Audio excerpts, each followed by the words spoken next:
একটা কথা কি জানো, একজন স্বামী কখনো চায় না তার স্ত্রী তার মুখে মুখে কথা বলুক।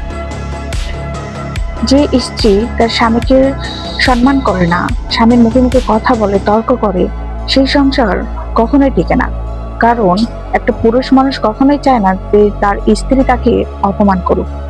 তাই ডিভোর্সের হারটা অনেক বেড়ে গেছে।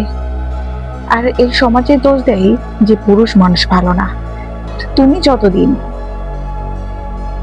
স্বামীর সাথে তর্ক করা, স্বামীকে অপমান করা বাদ না দেবে, যতদিন পর্যন্ত স্বামীকে সম্মান করতে পারবে না, ততদিন পর্যন্ত তোমার সংসার টিকবে না।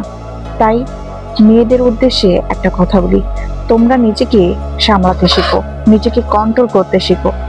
এই নিজেকে না সামলানোর কারণে, নিজেকে কন্ট্রোল করার না কারণে পৃথিবীতে ডিভোর্সের হারটা দিন দিন বেড়েই চলেছে। তাই নিজেকে সামলিয়ে নাও।